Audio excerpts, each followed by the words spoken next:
नबी ने अपनी बेटी को तस्बीह सिखाई है और हमने अपनी बेटी को क्या सिखाया है?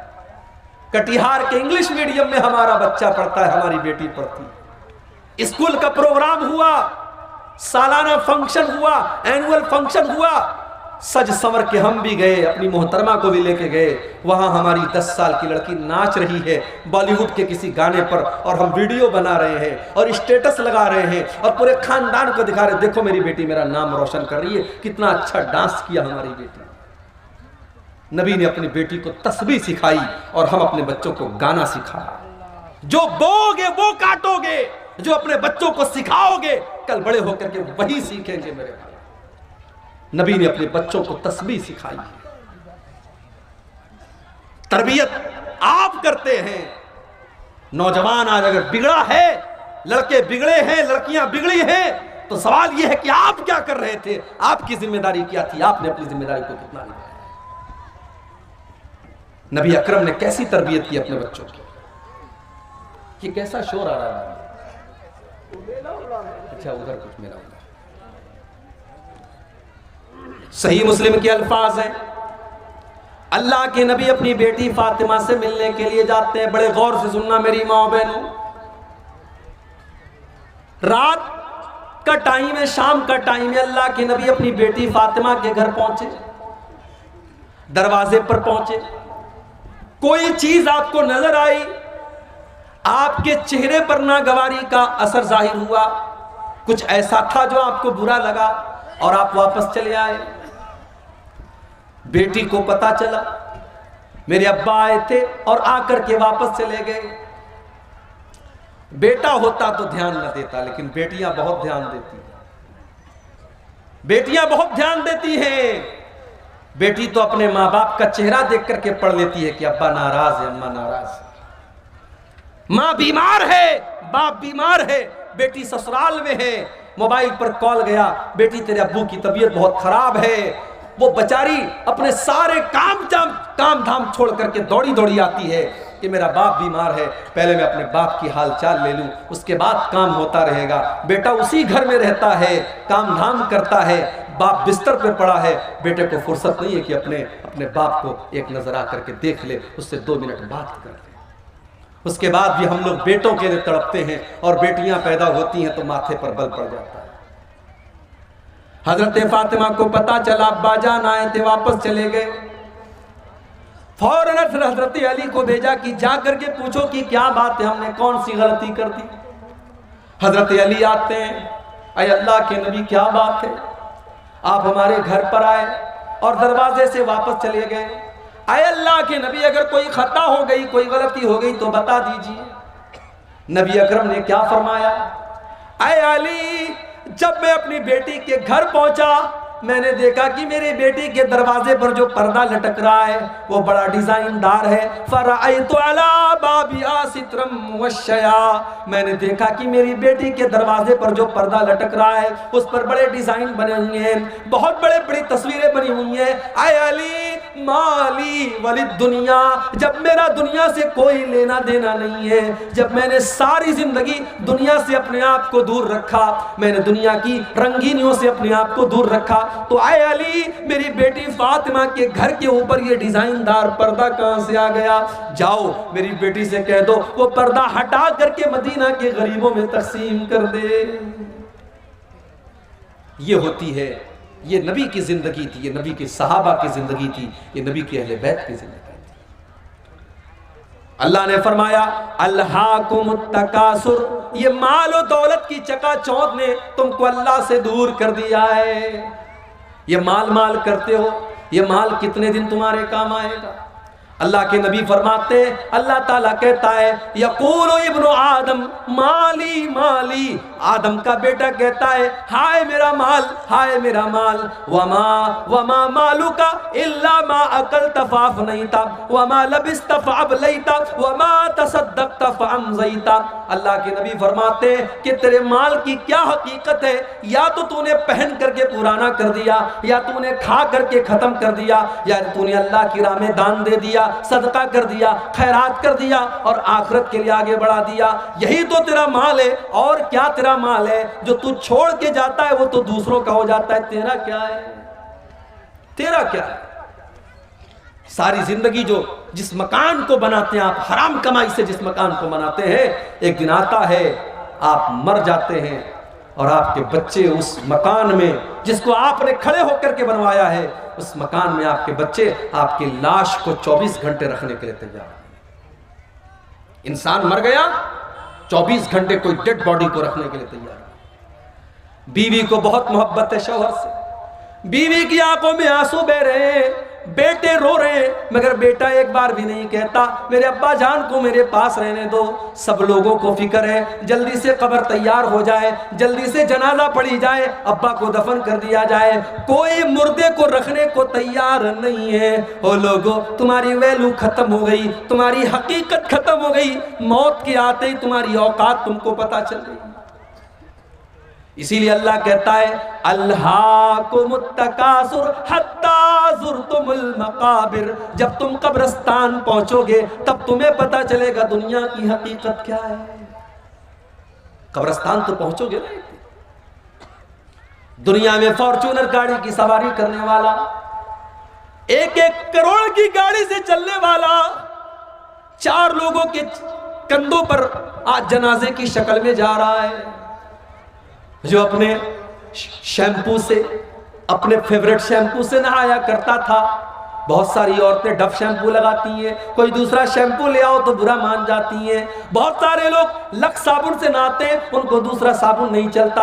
आज मर गया, आज कोई कहने वाला नहीं है ये तो डव साबुन से नहाया करता था, आज इसको साबुन क्यों नहीं लगा रहे हो, कोई ये कहने वाला नहीं है। ये तो गर्म पानी से नहाया करता था, आज इसको ठंडे पानी से क्यों नहला रहे हो, कोई ये कहने वाला नहीं है इसको शैम्पू क्यों नहीं लगा रहे हो, ये तो शैम्पू लगाया करता था। इतना बेबस हो गया, इतना कमजोर हो गया, आज उसके बदन से कपड़े दूसरे उतार रहे हैं, आज उसको नंगा दूसरे लोग कर रहे हैं, आज उसके बदन पर दूसरे लोग पानी डाल रहे हैं। आज वो इस लायक भी नहीं है कि वो कुल्ली कर सके, वो नाक में पानी डाल सके, आज उसकी गंदगी को दूसरे लोग साफ कर रहे हैं।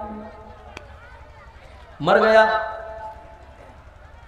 घर वालों ने नहला दिया, अब कफन का नंबर आया। दुनिया में कपड़ा पहनता था तो दुकान पर जाकर के कहता था सबसे महंगा कपड़ा मुझे दिखाओ। 1000 रुपया मीटर वाला कपड़ा पहन करके वो निकलता था और अपने कपड़े का रोब झाड़ता था।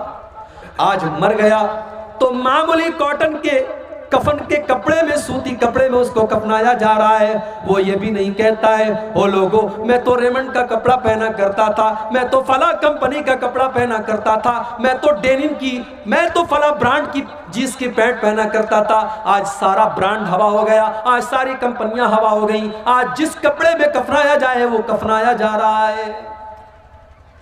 कफना दिया गया, अब लोग आ रहे हैं उसको देखने के लिए। देख लो आखिरी दीदार है, अब इसको कोई देखने वाला नहीं होगा। आखिरी दीदार है, देख लो, अब ये मनु मिट्टी नीचे चला जाएगा, अब इसको कब्र में डाल दिया जाएगा। फिर तुम देखना भी चाहोगे तो फोटो के अंदर देख सकते हो, मोबाइल के अंदर देख सकते हो, तुम रियल में दोबारा इसको नहीं देख सकते। कफना दिया गया, जनाजा तैयार कर दिया गया, 4 लोगों ने चारपाई को उठाया, कब्रिस्तान लेके जाने लगे। कब्रिस्तान लेकर के पहुंचे, इमाम साहब ने खड़े होकर के जनाजे की नमाज पढ़ाई। जनाजे की नमाज में इमाम साहब ने सूरह फातिहा पढ़ी, दरूद शरीफ पढ़ा, जनाजा की दुआएं पढ़ी, मुर्दे की मग़फ़िरत की दुआ की। चौथी तकबीर के बाद सलाम फेरा। कब्र तैयार हो चुकी है, कब्र के पास लाया गया, कब्र में उतारा गया, मिट्टी दे दी गई। सारे लोगों ने मिट्टी दे करके अपने हाथ झाड़ लिए और हाथ के साथ साथ अपना पल्ला भी झाड़ लिया। ये बता दिया, बेटे ने अपने बाप को मिट्टी दे करके ये बता दिया, अब्बा जान मैं आपका बेटा हूं, आपने मुझे पढ़ाया लिखाया, मेरे लिए जमीन जायदाद बनाई, मेरे लिए क्या क्या किया, मगर आज इस कब्र के अंदर मैं आपके काम आने वाला नहीं हूं। इस कब्र के अंदर जब मुनकर नकीर आपसे सवाल करेंगे तो अब्बा जान मैं आपके कोई काम नहीं आऊंगा। बीवी, जिस बीवी के ज़ेवरात के लिए इसने सूद और ब्याज का धंधा भी किया था, इसने हराम कारोबार भी किया था और अपनी बीवी के कान और नाक और हाथों को जेवरात से भर दिया था। आज वो बीवी बैठ करके रो रही है और एक बार भी अपने शौहर से ये नहीं कह रही है कि मैं आपकी कब्र में आपकी मदद करने आऊंगी। वो आंसू तो बहा रही है मगर आपकी कब्र में आपके कोई काम नहीं आ रही है। हो लोगो, अगर इंसान सिर्फ अपनी मौत के ऊपर गौर करे उसे समझ में आ जाएगा ये दुनिया कितनी बेवफा है। वमल हयातुद दुनिया इल्ला मताउल गुरूर, ये दुनिया तो बेवफा है, ये दुनिया तो धोखे का सामान है। इस दुनिया को कोई मतलब नहीं कि आपकी आरज़ू क्या थी, आपके सपने क्या थे। आजकल तो जवान मौतें हो रही। पहले यह था कि साहब आदमी 60 साल का हुआ, 70 साल का हुआ तब मौत होती थी। अब तो मौत तो हमेशा अपने टाइम पर ही आती है। हमको लगता है कि 60 साल में आदमी मर गया, 50 साल की उम्र में आदमी मर गया। मौत तो अपने टाइम पर आई। इस वक्त जवान मौतें बहुत हो रही हैं। किसी को कैंसर हो गया, किसी को डेंगू हो गया, कोई एक्सीडेंट में मर गया। इलाहाबाद की सरजमीन हमारे यूपी के अंदर है। डॉक्टर मोहसिन नाम का एक नौजवान लड़का, हट्टा कट्टा खूबसूरत लड़का, 1 साल पहले मुझे जलसे में मिलता है। मैं मना करता हूं फिर भी मेरे साथ सेल्फी लेता है, अपना मोबाइल नंबर मुझे देता है, मुझसे कांटेक्ट में रहता है। कौम की खिदमत करने का जज्बा भी उसके अंदर है। 1 साल का पीरियड भी नहीं गुजरा, फेसबुक के ऊपर पोस्ट आती है डॉक्टर मोहसिन की, मुझे डेंगू हो गया है, मेरे हक में दुआ करें। 3 दिन के बाद मैसेज आता है डॉक्टर मोहसिन का इंतकाल हो गया, उसकी मगफरत की दुआ करें। डॉक्टर मोहसिन ने क्या सोचा होगा, मैं इस जवानी की आलम में, जबकि अभी तो मेरी शादी भी नहीं हुई, मेरे माँ बाप ने मेरी शादी का सपना देखा था, मेरा रिश्ता तय हुआ था, मैं किसी का दामाद बनने वाला था। क्या डॉक्टर मोहसिन ने यह सोचा था कि आज मैं मौत के घाट उतर जाऊंगा और शादी का दिन भी मैं नहीं देख पाऊंगा, मैं दुनिया से इसी हाल में चला जाऊंगा। मेरे नौजवान साथियों, ये मौत आपसे पूछ करके तो नहीं आएगी। इस मौत को इससे कोई मतलब नहीं कि आपके कौन कौन से सपने हैं और आपके कौन कौन से इरादे हैं। ये मौत आएगी और आपको आपके अपनों से जुदा कर देगी। हमारे बड़े अच्छे दोस्त थे मौलाना अब्दुल रहमान साजिद सलफी, उत्तर प्रदेश के सिद्धार्थ नगर के रहने वाले, मुंबई में मस्जिद के इमाम हैं। तकरीर करने के लिए पूना जाते हैं, रात में तकरीर करके वापस लौट रहे, टैक्सी के ऊपर सवार हैं, एक्सीडेंट हो जाता है, इंतकाल हो जाता है, खूबसूरत चेहरा लहूलुहान हो जाता है। जो देखता है उसकी आंखों में आंसू आ जाते हैं। लेकिन मेरे प्यारे भाइयों, मौत को कोई तरस नहीं आता, मौत को कोई रहम नहीं आता। मौत का फरिश्ता, इसको उससे कोई मतलब नहीं कि आपका 1.5 साल का बच्चा आपका इंतजार कर रहा है, अभी आपकी नई नई शादी हुई है, अभी आपकी जवान बेवा आपका इंतजार कर रही होगी, आपके माँ बाप आपका इंतजार कर रहे हैं, अभी तो आपने मकान भी नहीं बनाया, अभी तो आपने जिंदगी में बहुत सारे सपने पूरे नहीं किए। मौत आएगी और आपके सारे सपनों को चकनाचूर कर देगी। अल्हाकुमुत्तकासुर हत्ता ज़ुरतुमुल मकाबिर। मेरे बंदो, तुम कितना भागोगे, कितना भागोगे, तुम अल्लाह से भाग करके कहां जाओगे। हत्ता ज़ुरतुमुल मकाबिर, एक दिन तो तुमको कब्रिस्तान आना है। हम तो इतने बेरहम हो गए, हम तो कब्रिस्तान में भी बैठ करके मोबाइल पर गर्लफ्रेंड से बातें कर रहे हैं।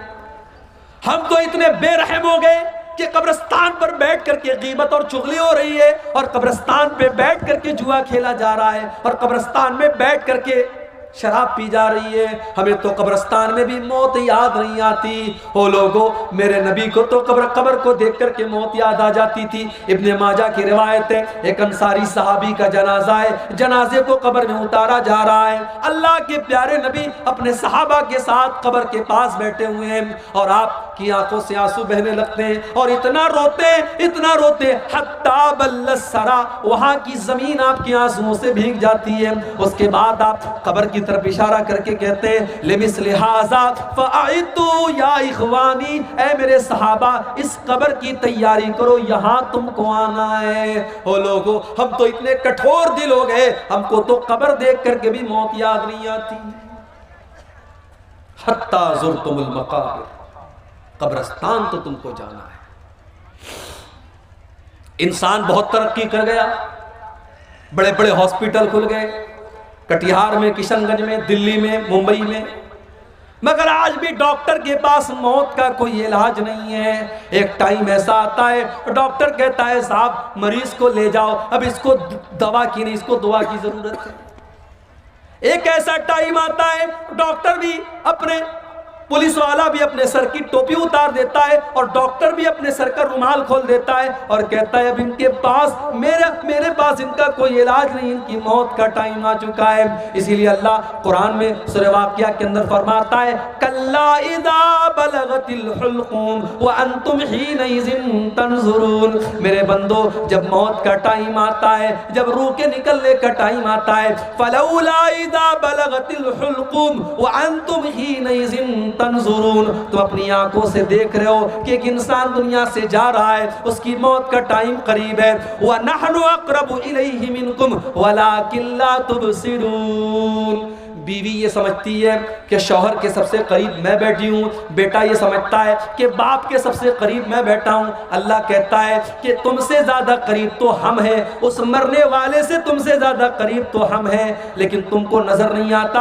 हम तो उस मरने वाले के तुमसे भी ज़्यादा करीब हैं। फलौला इन कुंतुम गैर मदीनीन तरजिऊनहा इन कुंतुम सादिकीन। अगर तुम्हें ये लगता है कि तुम्हारे ऊपर अल्लाह का पावर नहीं है, अल्लाह की ताकत नहीं है, तो जरा मरने वाले की रूह को वापस डाल करके दिखा दो, जरा मौत से उसको बचा करके दिखा दो। तुम नहीं दिखा सकते, मौत से बच नहीं सकते। और इसीलिए अल्लाह ने अपने नबियों को भी मौत के घाट उतारा, नबियों को भी मौत आई। सुलेमान अलैहिस्सलाम इतने बड़े नबी हैं, जिन्नात उनके कंट्रोल में है और जिन्नात उनके हुक्म से बैतुल मुक़द्दस की तामीर कर रहे हैं। हज़रत सुलेमान उनको डायरेक्शन दे रहे हैं और जिन्नात बैतुल मुक़द्दस की तामीर कर रहे हैं। सुलेमान अलैहिस्सलाम लाठी के सहारे खड़े हैं और उनको डायरेक्शन दे रहे हैं, और उसी हाल में सुलेमान अलैहिस्सलाम को मौत आ गई। लाठी पर टेक लगा करके खड़े थे, मौत आ गई, इंतकाल हो गया सुलेमान अलैहिस्सलाम। आंखें खुली है, जिन्नात ये समझ रहे हैं कि सुलेमान अलैहिस्सलाम देख रहे हैं, वो फटाफट फटाफट अपना काम कर रहे हैं। कुरान करीम में अल्लाह ने फरमाया फलम्मा क़दैना अलैहिल मौता मा दल्लहुम अला मौतिही इल्ला दाब्बतुल अर्दि ताकुलु मिन साता। जब सुलेमान की मौत का फैसला हमने कर दिया तो जिन्नात को उनकी मौत के बारे में पता भी नहीं चला। वो तो उनकी लाठी को जब घुन के कीड़े ने खा लिया और लाठी कट करके गिर गई और सुलेमान अलैहिस्सलाम की डेड बॉडी जमीन पर आ गई। तब जिन्नात को पता चला कि उनको गैब के बारे में पता नहीं, उनको पता नहीं कि सुलेमान को मौत कब आई। सुलेमान अलैहिस्सलाम को भी मौत आई। और नबियों के सरदार और हमारी और आपके प्यारे नबी और आखिरी नबी जनाब मोहम्मद रसूलुल्लाह सल्लल्लाहु अलैहि वसल्लम को भी मौत आई। रबीउल अव्वल की 12 तारीख थी, सोमवार का दिन था। अल्लाह के नबी कई दिन से बीमार चल रहे थे। फजर की नमाज का टाइम है, अल्लाह के नबी को थोड़ी तबीयत बेहतर महसूस हुई। आपने अपने कमरे का दरवाजे, अपने कमरे का पर्दा हटाया, सामने फजर की नमाज हो रही है। अबू बकर सिद्दीक नमाज पढ़ा रहे हैं और पीछे सहाबा नमाज पढ़ रहे हैं। नबी अकरम ने अपने सहाबा को नमाज पढ़ते हुए देखा, आपके चेहरे पर मुस्कुराहट फैल गई। आपको लगा मेरा मिशन कामयाब है, मेरी मेहनत कामयाब है, मेरे सहाबा मेरे बाद भी नमाज को कायम रखेंगे। मेरे प्यारे साथियों, जा करके जरा अपनी मस्जिदों का जायजा लो। इस गांव के अंदर मुझे नहीं पता कितनी मस्जिदें हैं, जाओ जरा मस्जिदों में फजर की नमाज का जायजा लो। अगर ये बेचारे 70 साल वाले, 60 साल वाले, ये डंडा लेकर के जलने वाले बूढ़े अगर मस्जिद में जाना बंद कर दें तो शायद फजर की नमाज में ताला लग जाए मस्जिदों में और फजर की नमाज में कोई मस्जिद को खोलने वाला ना हो। हम तो नमाज से इतने दूर हैं, कोई बात नहीं है, हमारा कारोबार चल रहा है, हमारी दुकान चल रही है, नमाज हो रही है।